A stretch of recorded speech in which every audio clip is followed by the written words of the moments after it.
Welcome. It's Sunday again. Here we go. We're going to read from Anna Maria Manalo's The Way Through the Woods. But before then, I want to thank everybody. My name is Charlotte. Oh, I'm getting ahead of myself again. My name is Charlotte. I'm the owner and operator of California Haunts Paranormal Investigation Team based out of Sacramento, California. We're 35 strong up and down the state. And we also have branches in Washington, Nevada, and Hawaii.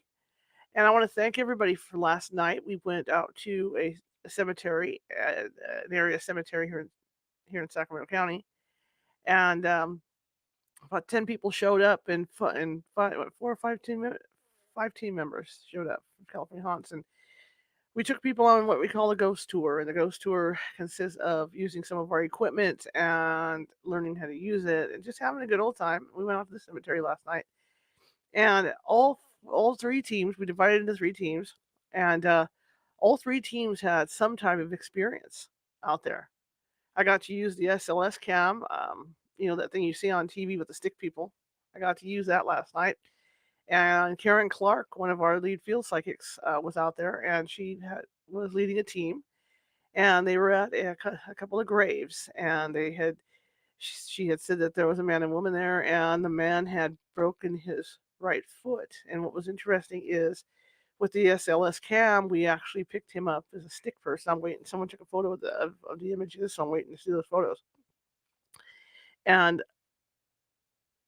you could probably say, okay, it was the tombstone and stuff, but she would ask on command for him to lift up his foot, and right in front of us on the camera, the foot would lift up. And that's the way I like to work with that SLS cam. Is I like to work with one of the psychics or mediums, rather, if they want to be called a medium. Work with one of the psychics or mediums and have them work with whatever we're seeing on screen, and that's what we did last night. So that went down, and then we had some people experience being touched and hearing footsteps, and some felt like they were being watched. And one instant, somebody witnessed Karen going to sit down on a bench and saw a mist following her as she was walking. So every team, experienced something. People like one gal said she had sensitive abilities, said that she saw the people from the cemetery, milling around checking us out as we were going through. So, like I said, every team experienced something. So it was a pretty cool event. The only thing that stopped us was it got cold last night, and that for this time of year out there, that's usually what happens is you get chased out by the cold. It gets really, really cold out there. But I've been out there, straighten my head up. I've been out there several times over the years. It's where we train our team members. We train new equipment out there, and you do feel like you're being watched. The perimeter of the cemetery, Native Americans are supposed to be buried along the perimeter on the other side of the fence. You don't go over there and walk around and check them out. It's considered disrespectful. But it's funny because you can sit out there and you'll be sitting, uh, you know, not on the graves, but just sitting in the general area, and you feel like you're like someone's really, really, really watching you, and so you'll turn around and look over your shoulder all the time to see. And it happens all the time. It happens when I'm out there, to me, and some of my real seasoned investigators have experienced it. Plus as the night wears on, more starts to happen, and they tend to be watching. A lot of the time, it's like they're passing through. We had a couple instances last night where there was activity on the EMF meters and stuff, and then it would just go away. And that's because a lot of the time they're curious, just like we're curious. We're looking around the graves and stuff, and they're checking us out to see why we're out there, right? Because we're in this rural area, and they're wondering what the heck we're doing out there at 10, 11 o'clock at night.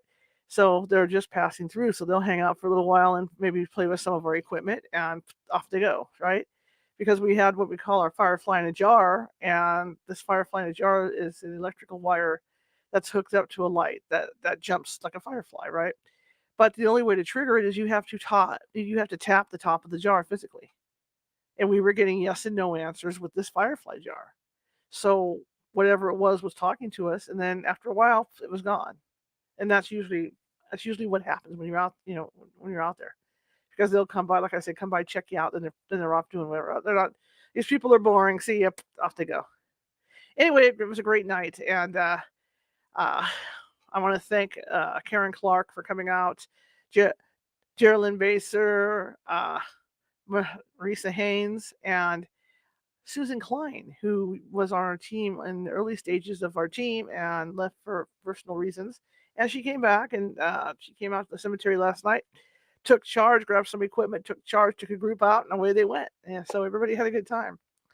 Anyway, today we're going to be reading our book again. I think we're on chapter 33, and we're going to be starting that. Excuse my throat. I have paranormal hangover. I'm not used to walking around that much out in the public because my back pain, but I did. I had no problems last night. Man, I was tired when I got home. I wasn't really tired. I stayed up and watched movies when I got home, and then of course today I felt it. So I've been kind of lazy around the house all day. But here we are together for our usual Sunday reading. And like I said, I cannot answer chat messages because once I get the screen up, it's going to be right completely in front of me when I'm reading it because I'm blind. And so I have to be able to, I got old eyes, so I have to be able to have big letterings on the PDF. Big letterings, big letters. See what I mean? It's one of those days. So, yeah. And I'm glad that you guys are here. And I'm really enjoying this book. And I've been told by the author that it's going to get really spooky. Okay. Let me get some water here.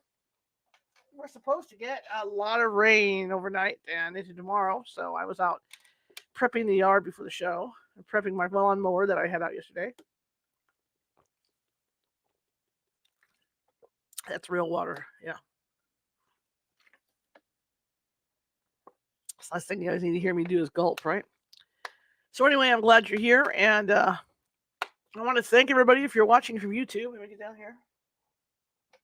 I got to put a little table in here.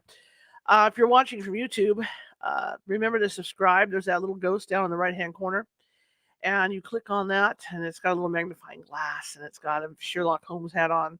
Click on that. That'll make you a subscriber to the show. And we have more than 200 videos on this. And also, dun, dun, dun, we're going to go this week. We're going to do 6 shows. Actually, yeah, 6 shows this week. Special guest on Friday. And we might be adding a 6th show every week from here on in. So we'll see how it goes and how I feel, and get my hat in the right direction. Nothing worse than a crooked hat. And so that's one of the big announcements right now. And if you guys are interested in doing a ghost tour, we will be doing one again in May. We're taking April off, but we're doing one again in May. Now, hopefully, we're going to set up a nice hotel and get into a real nice, warm, cozy hotel. That was what everybody said last night was they loved the ghost tour. They want to do one. They'd like to do one in a nice, cozy hotel. And you know what? I would too. Okay, well, let me bring the thing up and the PDF up. And so, like I said, I can't answer. I see Pamela's in the chat room. I can't answer chat room questions because I won't see them. Okay, so let me do this and let me lean forward.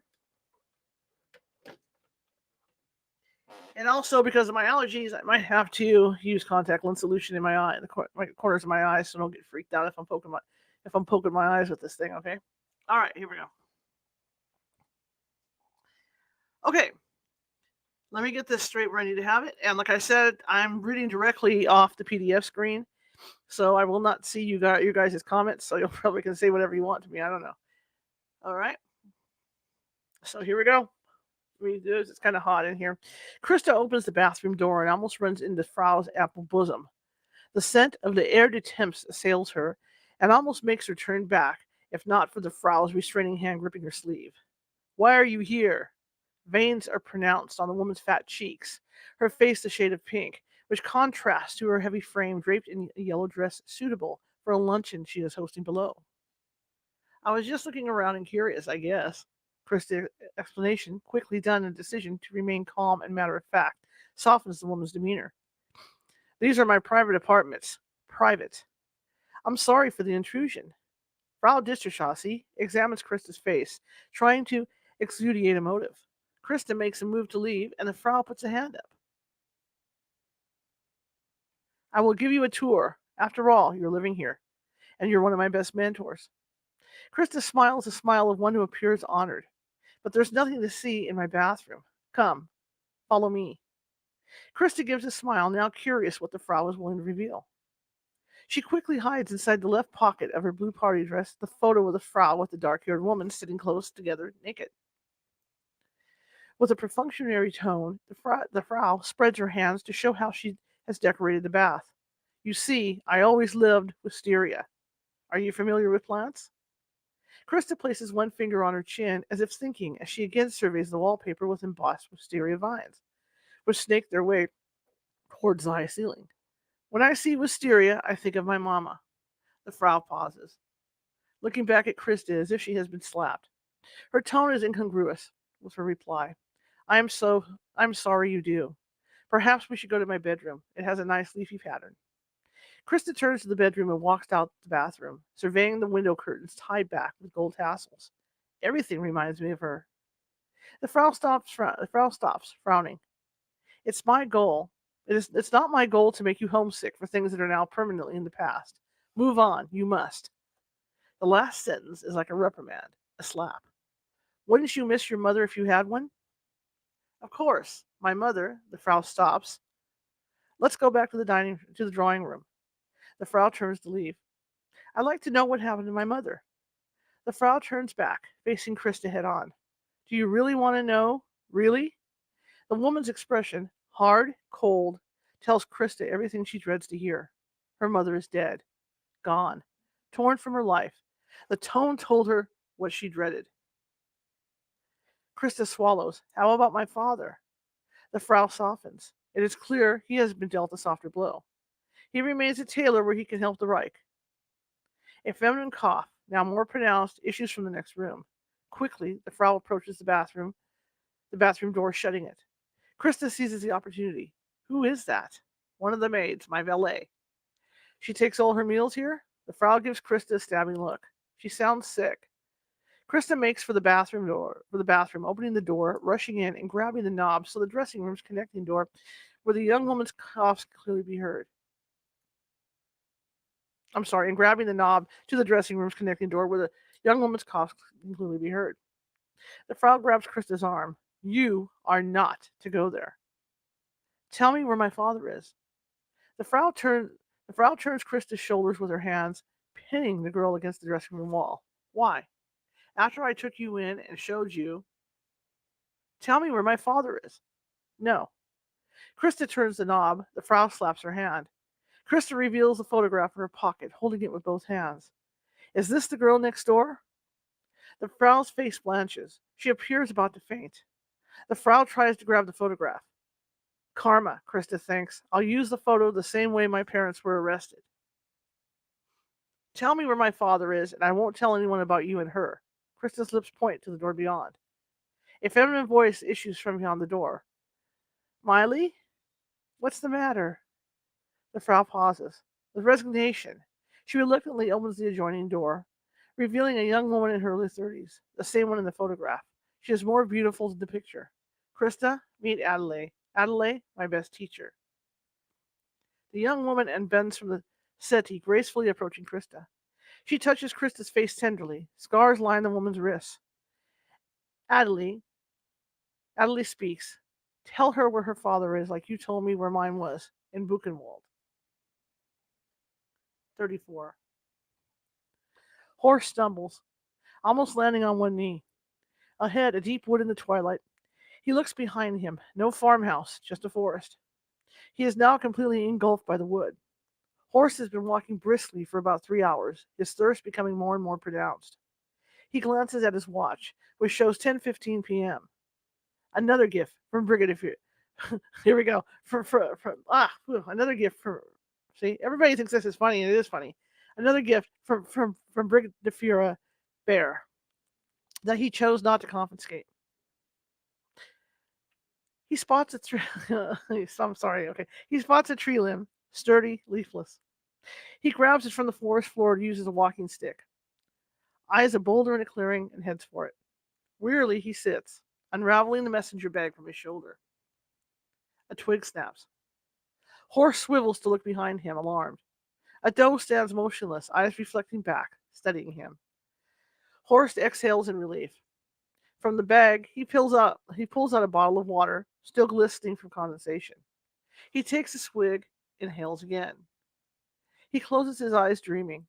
He hears a young woman singing. Horse eyes open in disbelief. The sound stops. Surely he was dreaming, even delirious. He reopens the bag and reluctantly reveals the loaf of bread from the cook. Horse rewrapped it in a light blue handkerchief. He breaks off a small piece, places it on the boulder, reaching in for the wheel of cheese and a knife, which he had hidden in the pocket of the bag. He slices hungrily, chewing the cheese and bread. He decides he will chew them at least 20 times, though he does not succeed. So famished is he from the combined effort of the escape, fear of detection, and hike he is unaccustomed to. He slices more bread, cuts another piece of cheese, looking around him for anyone who might be walking. The singing, a lullaby, resumes. A girl's voice, strangely familiar, which is lost on Horse at the moment. His face registers a growing familiarity. It's one of those days. His face registers a growing familiarity, curiosity, and wonderment as the voice continues. At the voice he hears, he stands, the embroidered handkerchief falling from his lap as he attempts to locate the sound. Suddenly, the wind blows. The singing stops. Quickly, Horse packs away the food, closing the bag with haste and swinging it back on his shoulder. He looks up at the ridge to his left and scampers up with renewed energy. Behind him, the blue cloth lies on the ground. A gale force wind blows again. This time the handkerchief sails in the air and is taken up flying. As the handkerchief lands, a pink pony is evidently embroidered on it. Excuse me. Pardon me. 35. Crickets sing. Krista steps out onto the patio, a small covered basket in one hand, a canvas rucksack secured by straps to her back. Straps to her back. I'm losing my mind today. Wrapped in a spring coat, wearing boots, and a green flowered dress she found new at the previous house, she looks up at the Frau's bedroom window. The Frau watches her and gives one wave, a sad look on the woman's face. At another window, she sees the slim face of Adelie smiling. Krista steps off the patio and swiftly walks the expanse of lawn that joins the narrow road towards town. She told both women she would catch a train to Eisenach, over 100 miles north, where her father is stationed. She hopes they believed her, as she has no intention of using the trains for fear of apprehension should they be persuaded to give her away. In her rucksack, the Frau told her to pack a spare youth corps uniform should she need it. It might come of use, the Frau said, depending on whom she encountered. For now, she is a regular German girl, blonde and blue-eyed, walking through the forest in search of truffles, and getting lost. Krista clutches a map given to her by the Frau, who reluctantly cooperated and let her go in exchange for Krista's silence about her relationship with Adelie. It was not lost on Krista that the Frau had fallen in love with a Jew and another woman at that. Krista crosses the road, minding any traffic that may be passing, and enters the woods beyond. It is just another late spring day that a youth corps teacher is defecting to search for her exiled father and mother, she thinks cynically. Pitch is the color that awaits her. Krista trudges on, but has to pause as the woods deepen. Glancing behind her, she notes the receding light from the road, which is only brightened by the sky above. Here, shrouded in complete darkness by the canopy of deepening wood, she has to readjust her eyes. Krista shuts her eyes and then opens them again, blinking.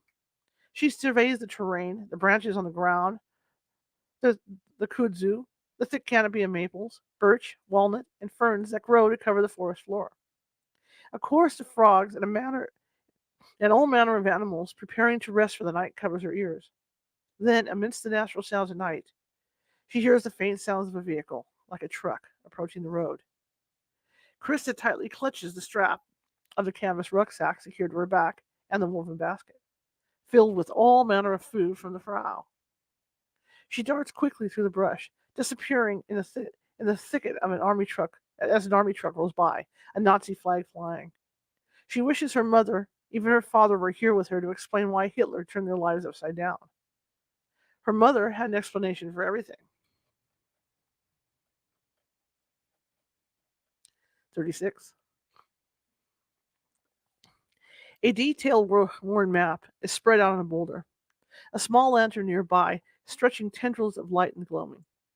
Horse finger traces the path through the large forest on the map, stretching almost from Eisenach, down to Budingen, just north of Frankfurt. There is no path, only a wooden expanse that he can see. I'm thinking that the people that listen to my show in Germany are laughing their tails off at my pronunciations. So, okay, off we go. The forest sounds the forest sounds around him lull him to an almost fever pitch of slumber. His eyes are almost closing with exhaustion. Suddenly a silence. The forest is dead. Gunshots. Horst's eyes open wide. In the eerie silence, he heard what he perceived as gunshots. Quickly, he refolds the map, stuffs it into his bag, and reshoulders it, gazing at the lantern. He shuts it off, plummeting the wood into darkness. Something compels him to look down at his vest. A thin quilted affair he sewed himself for chilly evenings when he's so late. A dark spot is widening, soaking the buttons and the quilt. He touches it and smells blood, aghast. Seated on the boulder and his bag shouldered on him, he stands, disoriented by the blood. Has he just been shot? He feels no different. In fact, he just feels as he did before, save for the fatigue of the hike. He unshoulders the bag, begins to unbutton his vest in fear, checking for his body for injuries. Unbuttoning his shirt, he discovers no source of the blood. The blood is confined to his clothing, which appears in his hands, now loose and apart from him. Which appears in his hands, now loose and apart from him, to keep widening with blood. The shirt and vest are eventually soaked. More gunshots. Without spare clothing, Horst keeps examining the bloody clothes, totally perplexed. He cannot risk turning the lamp back on for fear of giving away his position. Not even his small flashlight. Dashing away from his spot in the clearing, he examines the ground for blood, but can't tell in the darkness. He intended to doze off before waking again, but he needs to locate the origin of the sounds. Perhaps a hunter has shot game and it fell near him, accounting for the blood. He looks up at the ridge near him and decides that what may be happening can safely be viewed from above. Horst seeks purchase, reaching for branches and roots as he clambers up, hoping no one will detect the scent of the blood on his clothes or himself. It is what he fears the most if the Nazis were in pursuit. Leaving the clothing is nonsense. He needs protection from the elements. He will find a stream to wash it off, whatever it is, as soon as he deems it safe and there's some light. Still perplexed, he struggles towards the last few feet of the small ridge, grabbing a tree limb, and finally falling into a seated position. Below Horst, he sees what appears to be dim bluish light, several yards from his position. He watches as several soldiers appear to be in line facing several people who are facing them. Then more shots. Like marionettes without strings, the people fall. Horst smells the overpowering scent of gunpowder. The one soldier wallows away like a drunken man away from the line and towards Horst. He drops his rifle, grabs a pistol hidden in his boot. The man, spindly with youth, clambers drunkenly up towards the ridge. Horst hides behind the tree, breathing hard. The man reaches the top just a few feet from Horst. He aims his pistol to his chin and fires. Blood jettisons from the man's head, spreading flesh and brain matter all over the tree branches above Horst. Horst hears his own screams. Eyes wide, he crawls away, unable to stand in disbelief. Then silence. Horst finally stands, sweeping off the entrails from his body. He trips as he attempts to walk away and rolls back down the embankment. His momentum finally stopped by the lantern he left behind and his heavy bag. He cries, emotionally exhausted, and falls into an uneasy slumber. 37. A shadow blocks Krista's view of the sun streaming through the leaves above her. Blinking, she attempts to discern the figure above her and is instantly gripped with fear. She sits up, her dress wet from the morning dew. Water drips from the leaves that shielded her from the night's weather. She looks around, stiff from her sleeping position, and turns in time to see a woman with a worn and simple dress walking away. The profile of a familiar face turns towards Krista. Then it is gone. Agatha, her mother. Mama! Krista stands up in the early stillness of morning, her movement stirring a cacophony of birds. She darts towards the meadow where the woman was headed and looks around. Mama?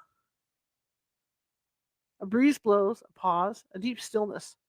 Here and there, Krista dashes around the thicket of the wildness, her legs bending and tangling with the undisturbed understory.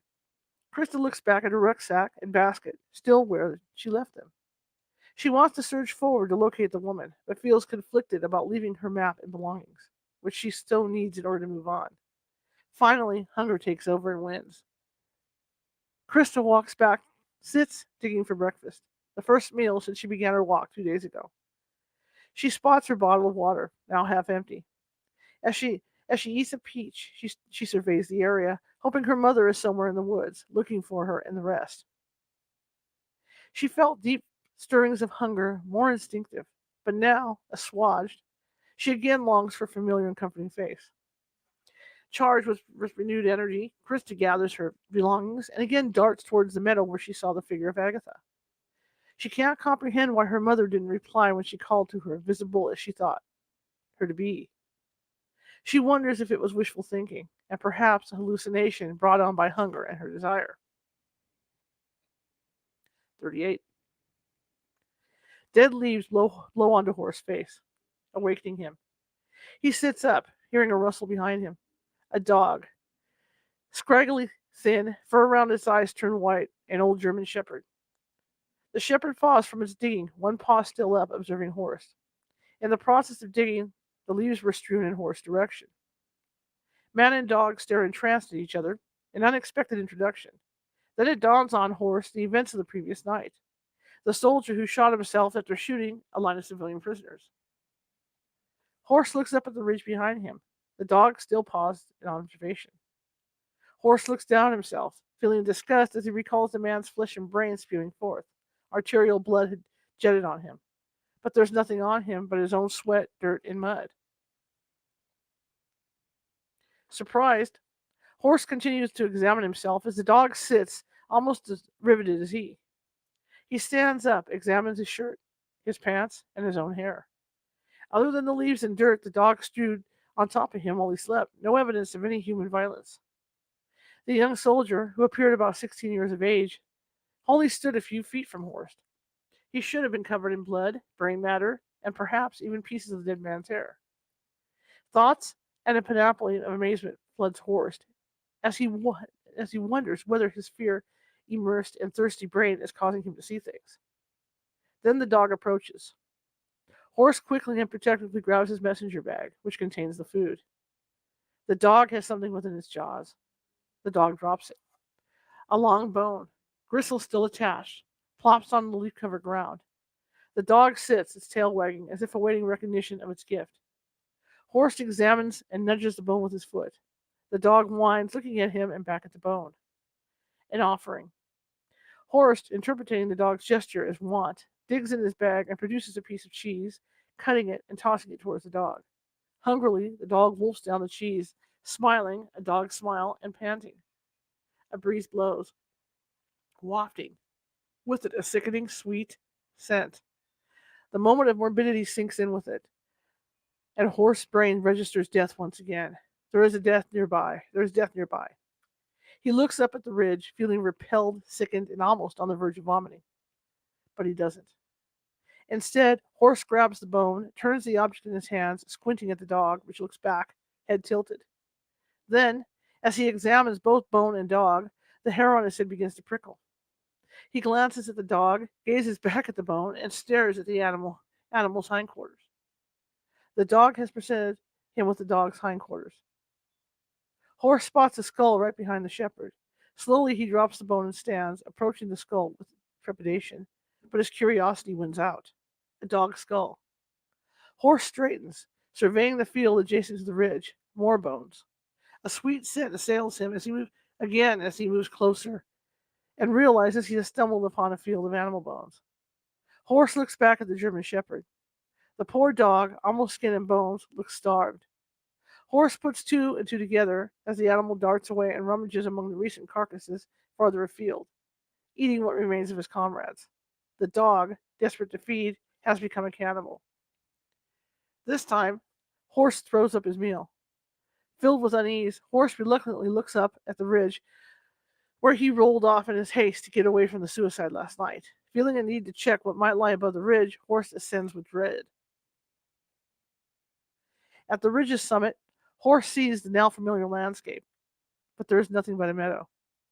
Then, ahead, the river stretches for several yards, where he saw a line of civilians shot dead one by one, in a line facing a line of German soldiers.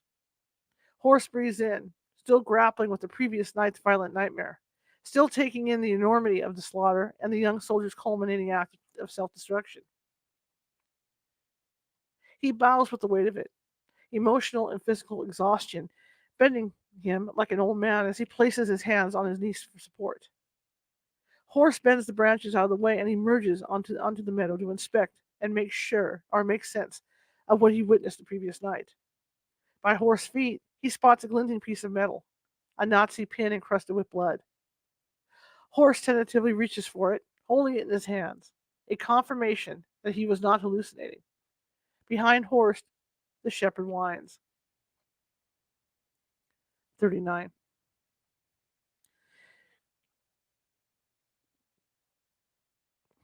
Krista reties her boots, now crusty and worn.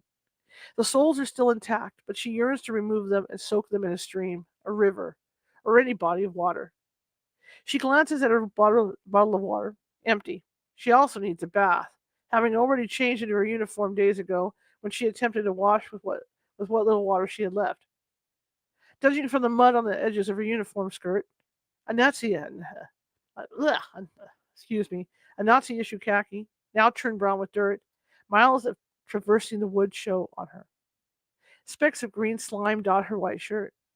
She removed her beige tie and secured it around her head to ward off the sweat from her eyes. She surely is a mess. Not used to weeks of being unwashed, she cringes and itches with discomfort. Krista thinks about pulling off her dress, which she stuffed into the pack after changing into a cleaner clothing. Now both are filthy. Furthermore, her lips are chapped. She knows it was a matter of time before her thirst led to dehydration. Krista stands, munching hungrily on the last of her apple. Its juice temporarily quenches her thirst. She opens a cloth napkin. One sausage left. A rooster crows somewhere in the distance. Krista darts towards the source of the crowing.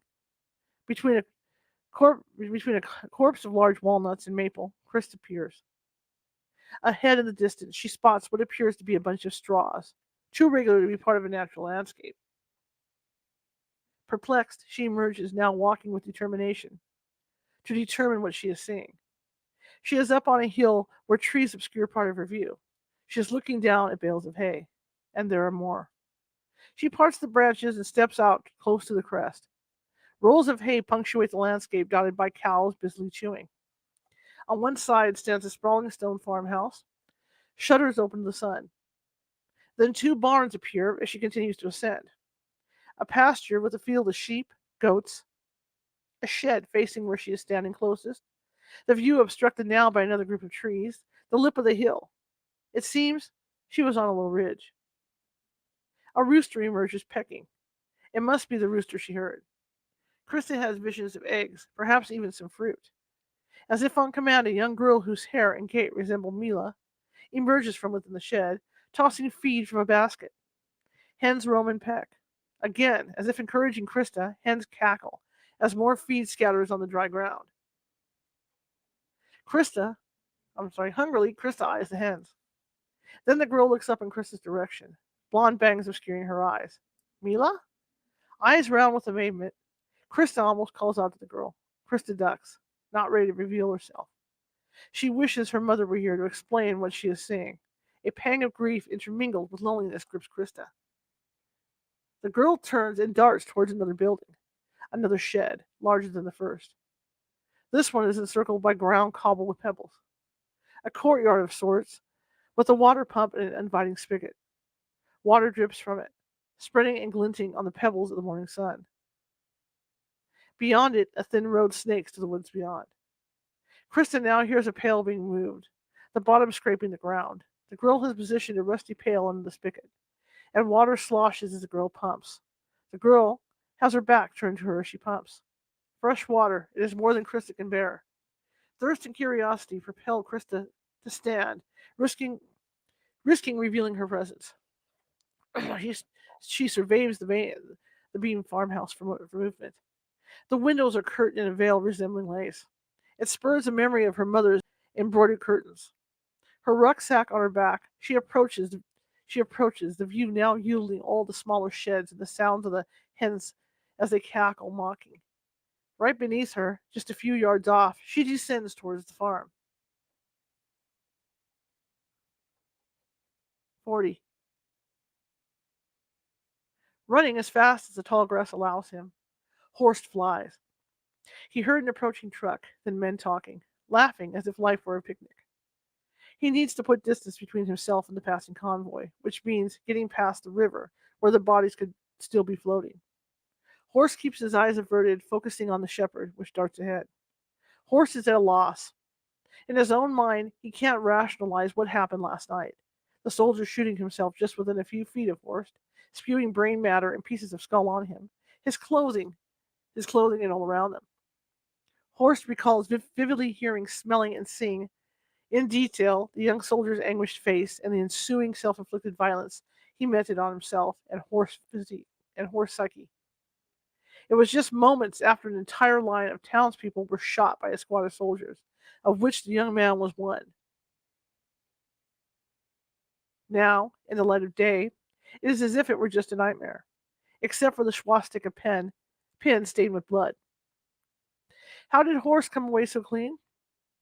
To add to the tragedy, he had come upon a dog, obviously a shepherd of the Reich, starving and so hungry that it ate its neglected comrades. Those remains and bones make sense to Horst. As Horst goes past the field where he saw the animal carcasses of the shepherds, he searches for evidence of the human massacre with dread.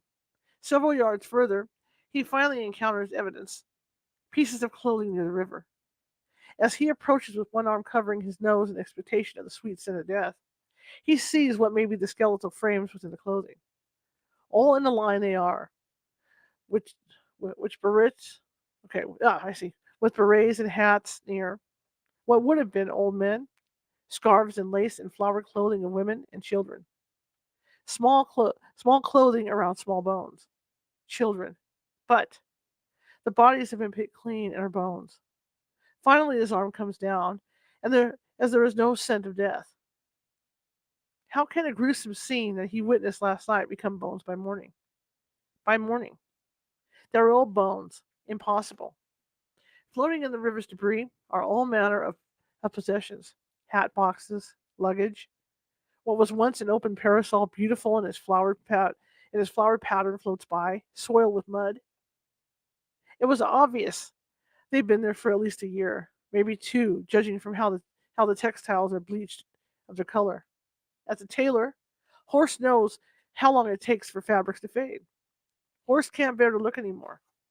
Then the instinct to survive overtakes him, and thoughts of where he will go, he will need thoughts of where he will need to get clean, uncontaminated water. He glances down at the bottle in his one hand, almost empty. Then the dog. It's waiting for him. It seems, at the edge of the other side of what appears to be a stream, soaking wet. Horst pauses as the truck's engine fades in the distance, alone again with the remains of human cruelty. Stoically, Horst braves the thinnest part of the river, strewn with boulders and rocks for him to cross. 1 foot ahead of the other, he crosses in small steps, minding his weak ankles from spraining or worse, breaking on the molding boulders. Once in a while, he thinks he sees pieces of torn clothing and human detritus float by. Focus. Don't look. Solid ground. Then he crosses the stream. The dog waits, then wanders off as soon as Horst makes it across. Wait! The shepherd pauses and turns. Horst has a new companion. 41. Into the ramshackle shed, Krista squirrels herself, looking around at her new surroundings. From her new position, Krista can hear the girl working at the pump. Krista surveys the shed. It is used for storage. All manner of farming tools hang from the sides, where the light shows through the slats and she can see the girl outside. Krista picks her way across the cluttered ground strewn with hay, soil, and tools, mindful of hitting anything that would give her away. She makes it to one of the walls clear of tools where the bale of hay sits. She decides she will hide there, and perhaps spend the night until she can further observe who they are and if they are pro or anti-Reich, like her family.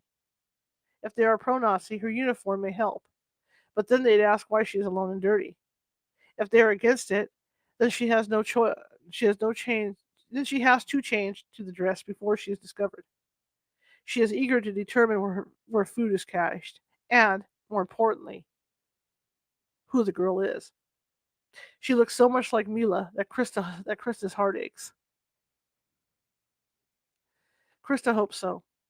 With great thirst, Krista avidly watches the pail of water. The girl's back turned to her. She is filling a wooden trough. Then the girl tugs at the heavy object at the heavy object now sloshing with water. Why not pull it first towards the hens before filling it? Krista puts two and two together.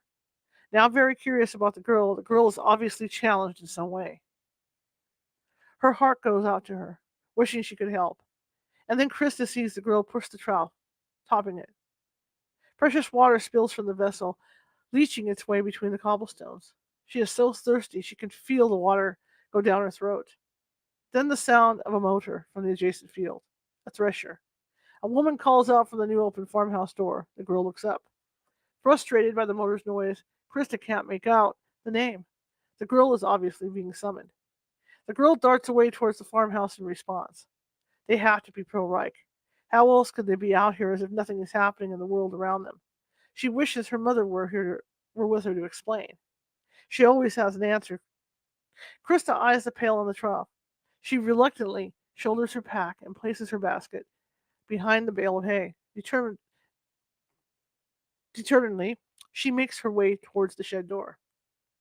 She exits, making her way while darting glances at the farmhouse in the distance. A few more yards to the water spout. Outside, she leans against the shed's wall, inching her way toward the cobbled area.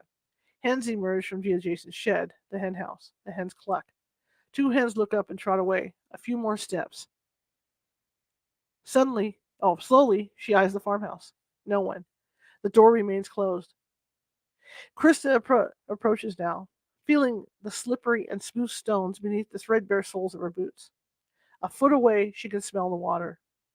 Krista reaches for the water handle and bears down. Water gushes down onto the stones. Krista eagerly places her lips near the spigot, drinks as she bears down on the water handle. Like a starved animal, she hears herself sucking noisily as she assuages her thirst. Nearby the upturned trough, she glances up at the still farmhouse. She takes the bucket, fills it, and pushes the trough towards the hen house. She fills it from the bucket. Then a peck on her head. Krista turns to discover a hen inches from her head. She returns to drink and then reaches for the bucket, refilling it to wash her arms and then her legs. Relief floods her features. The hen trots around and then disappears. in the hen house. Others follow. Krista watches.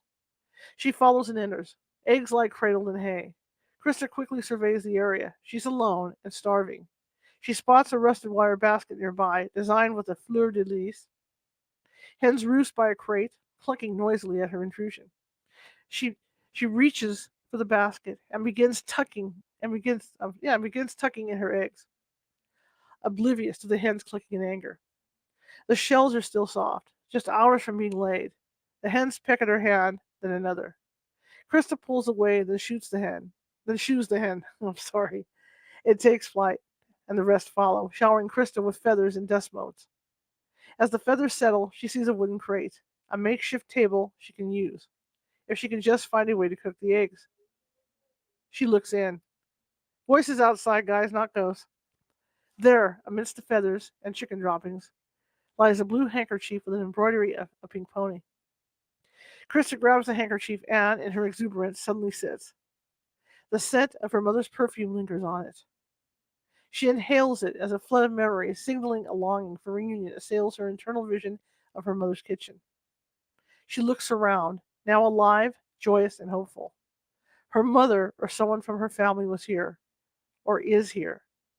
In the distance, a door creaks open. 42. Exhausted, hurting, cold, and hungry, Horse finally surrenders to his body and sits on a boulder. Come. The shepherd pauses and turns back, stopping and sitting beside Horse. Tail wagging, the dog eagerly watches Horse dig into his bag. The wedge of cheese, now just a few bites left, is all he has besides a few sausages. The dog looks away and sniffs, his nose pointing downhill. In the growing twilight, Horse stands and spots the dog approaching a small stream. This looks clear, unlike the one he previously crossed hours ago.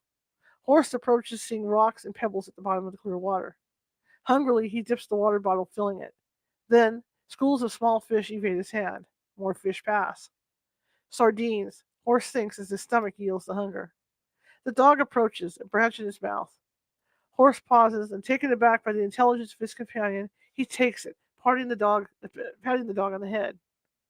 He pulls out a small knife and starts to whittle the branch, making a spear. In the distance, the shrill sound of a whistling train disrupts Horse's concentration. Beyond the impending darkness, within the trees, he spots what appears to be a train trestle several miles off. He decides to explore the possibility of riding the train south. Quickly, Horse stands and is determined to have a meal for both of them.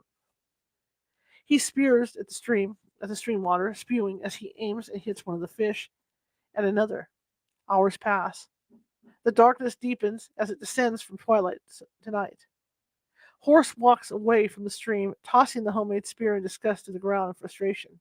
He grabs his water jug and returns to the water's edge, leans over, refilling it. He's all sweaty now. He looks up at the fading light, and the train trestle is no longer visible. In resignation, he sips his water, then pours it over his head. He returns to where he left his bag and munches the last of his sausages as he sits. The dog looks on, cocking her head. Eat. Horse tosses a piece of sausage to the dog. Horse wearily stands, unfolds his jacket, spreading it on the ground under a huge tree, just a few yards from the stream. The dog approaches, circles, and finally lies next to him. Horse shuts his eyes. Silence. Darkness. Then movement. Eyes open. Horse vision gains focus. He sees the trees above him. Eerily, the forest is dead silent. No crickets, cicadas, frogs, nor sounds common to the night. He wonders what awakened him, as he is so exhausted. The dog? Slowly he turns his head towards the stream on his right, just a few yards downslope, then left, at the embers of a fire. A fire? He doesn't recall making a fire. Horse goes through in his mind the last few hours he was attempting to fish with a spear to no avail. He doesn't recall making a fire, but there it is, a few hours, it seems, warming him in the dead of night. He didn't make one, as he doesn't want to be seen. He sits up, realizing this, and looks at the sleeping form of the shepherd. Then he finally hears a sound. It is the sound of water, a movement making small splashes in the stream. He wonders who has been there as he slept. As he crawls towards the source of the noise in the darkness, small pools of water make circles in the stream, disrupting its flow as it passes, like pebbles being dropped, but it's coming from beneath the water. In the light of stars, Horse searches the ground for his self-made spear. He grabs it, standing now, hovering near the waterline. Fish. Small slivers small slivers of fish pass right under the transparent surface of the fresh water. Some larger than others are touching the surface, feeding, it seems. Some are leaping over the surface. With avid hunger, Horse plummets the spear at a fish. It skillfully evades him. Visions of the earlier adventure, which ended in frustration, flow through his mind. But they weren't this close. This close. Hell-bent on eating, Horse repeatedly jabs at the fish as their silvery bodies evade him. Again, again, again. Sweat pours from his brow. He wipes it from his eyes. The shepherd is awake now, watching, yelping, and encouraging him. Again, again. Water splashes, the fish scatter. Horse sits. Exasperation fills his features. He looks back at the embers. He takes a few breaths. Horse mutters a prayer in German.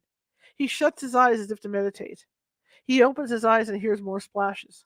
He goes deeper into the center of the stream where the splashes are more evident. Fish jump. What are they? Horse aims and jabs at the water. A fish is stunned. A fin caught. It struggles as Horse follows it, jabbing, jabbing, and jabbing. Right through the eye. Horse grabs the slippery fish with both hands, lest it slip. Triumphantly, he holds the fish. The shepherd looks on from the shoreline, head cocked to one side. We got one. Horse returns to the shore, joyful in the simplicity of his triumph. He tosses the fish onto the embers. Whomever made the fire made it right on time. Morning. The remains of the fish, charred eyes and head staring back, smoke in the gaining light of dawn.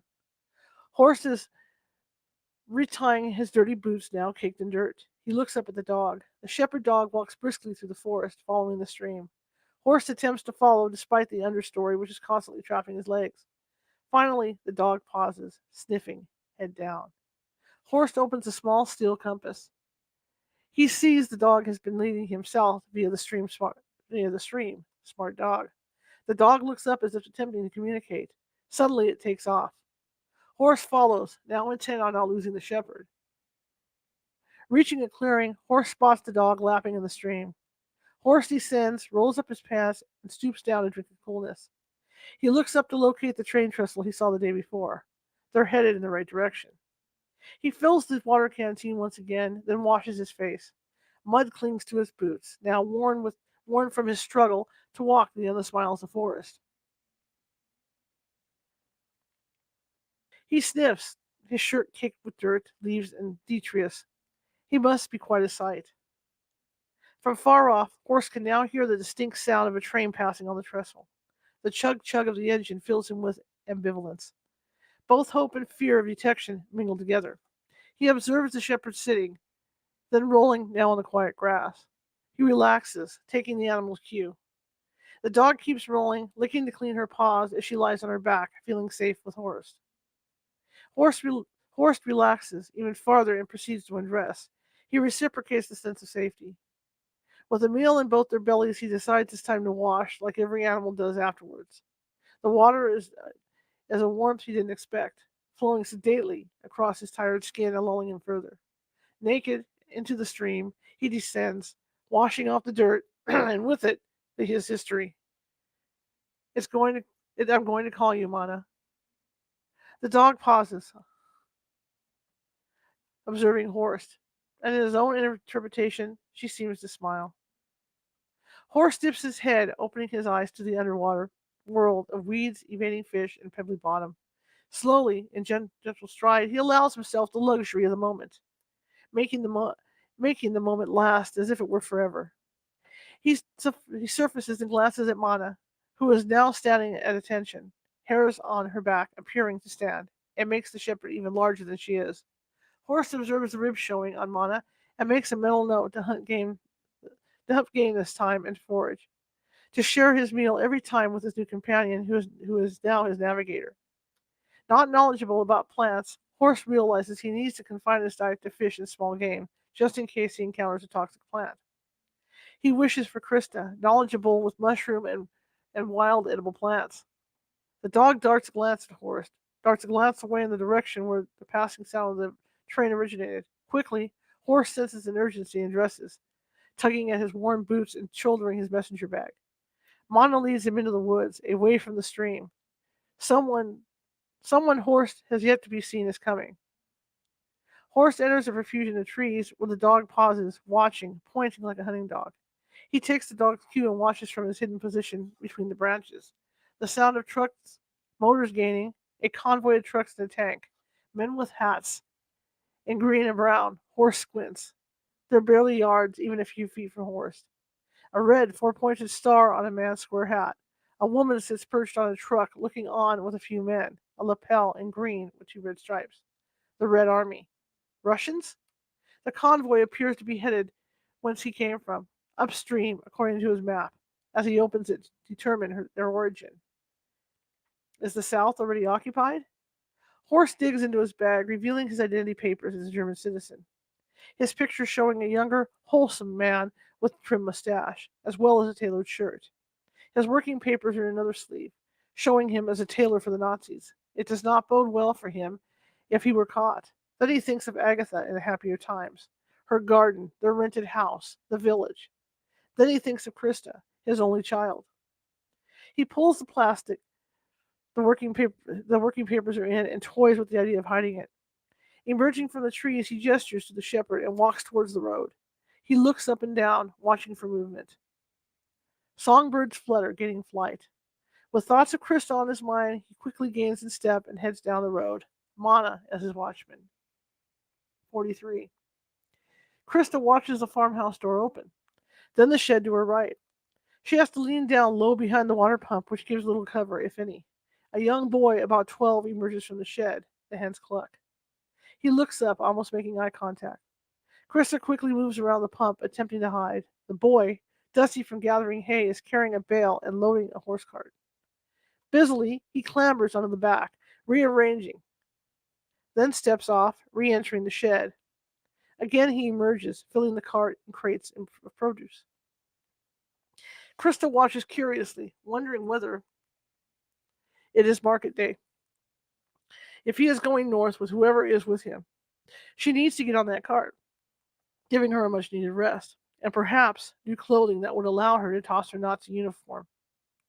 A man, stocky, blond, bearded, emerges from a corner of the shed, pulling a horse with him. He connects the horse to the cart. Good. That's my ride, Krista muses. She ponders on how she won't be seen, unless they are willing to help. Krista has to be prepared for the questions. What are you doing here? Where did you come from? Are you running away from someone? Her legs are growing tired from the hunching in the same position. Soon, she knows, the cramp will overcome her, and she has to stand. A finger pokes her back. Krista leaps. A familiar face. The girl is joyous. Mila? The girl puts her fingers across her lips, signaling silence. Then she embraces Krista. A sense of belonging, of coming home, seizes Krista in most joy. Mila inundates both cheeks with kisses. Looks into her eyes as Krista's gales of laughter rouse the hens nearby. Mila's infectious laughter in response rouses the boy from the shed. He comes running in his dusty clothes, hay still clinging. His smile wide and hair full of life, all arms, legs, and knees too long for him. He is about Krista's age. The two girls leap up and down, arms linked, and the boy, without awaiting an explanation, joins in. Hens fly, cluck, and sheep join in the medley of unbridled laughter. From the farmhouse in the distance, a door swings open and a stocky man emerges. He darts towards the group with a limp. Mila waves at the stocky man, broad-shouldered and handsome in his early 40s, as his features become more distinct with his approach.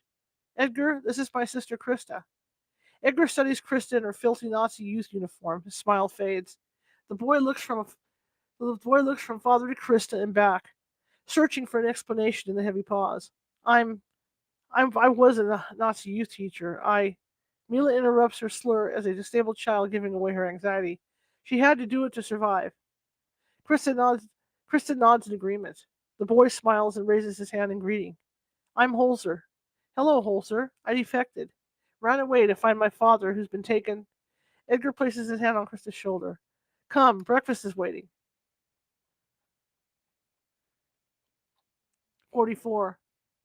What Krista understands as the story unfolds about Mila's escape is a man awakened Mila from the edge of a river. Mila, in her halting way, still exuberant from the reunion, tells Krista over a large breakfast of her narrow and fearful escape with the aid of Edgar and his son Holzer. As Hannah, a Jewish woman in her 50s, makes a hearty breakfast of fresh eggs from the hen house and a ham still hanging from the rafters. Mila's account takes over the atmosphere of the large stone kitchen. Edgar and Holzer add to the story, helping Mila with her memory. Mila, having fainted, was shaken awake from the abattoir around her by a wounded man, Edgar. Mila's confusion added to her turmoil as she sat riveted to the sounds of the dying and the detritus of the dead strewn all around in the aftermath of a massacre. Edgar, a prisoner of war, had managed to escape from a concentration camp and came upon the river to drink, only to witness the firing squad that annihilated an entire population of civilians with some form of disability. Holzer is a German boy, disabled, with some form of genetic disorder that makes his arms and legs too large for him. He was among the lineup with Krista, as he did not fit with the perfection the Nazis expected. Among them, but managing to hide before the lineup was made, was Hannah, the Jewish woman who was now making breakfast. There we go. For her makeshift family. Her own family is among the dead. Whereas the exuberance of reunion lifts them to a sense of buoyancy, the account makes the mood heavier in the room. Edgar explains that after walking for miles away from the death scene by night, they finally came to a deserted farm where animals, to their joy, were still alive. Edgar had been a farmer in England and knew how to sustain a farm with the help of his new son, Holzer. When they saw their fortune, they dared not question the fate of the former owners and thanked the divine grace of God for their luck. Krista feels she completes this new family, their graciousness and warmth making her feel welcome and touched. She feels herself relaxing after endless weeks of trudging in fear and hunger through the forest. She tells them of her encounters with the girl she believes is the ghost of the former tenant's daughter. In the splendid mansion that was given to them when her father was appointed tailor of the regime, her parents had come to sense that the Nazis had been murdering and plundering the previous families to give away the houses and their contents to the cronies. No one comments as a hush falls on the room. They eat in companionable silence for the rest of the meal.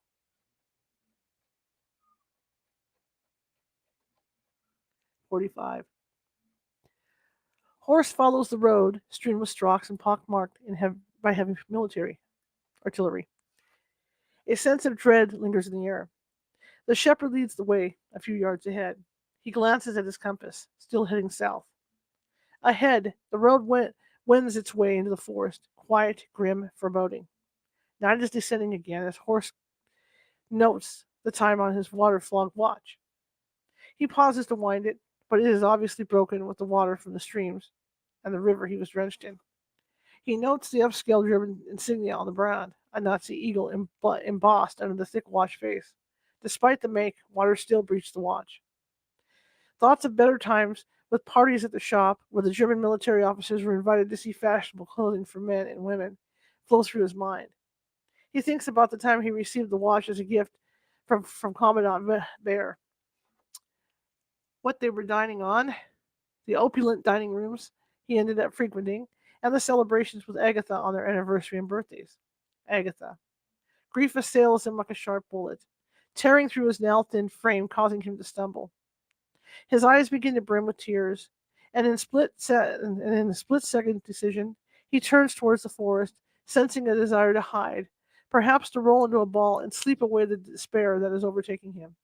Mana senses the change in his pace, turns, and follows Horse into the woods. The dog whines about her disagreement, and Horse pauses, leaning down to pet the dog as she approaches.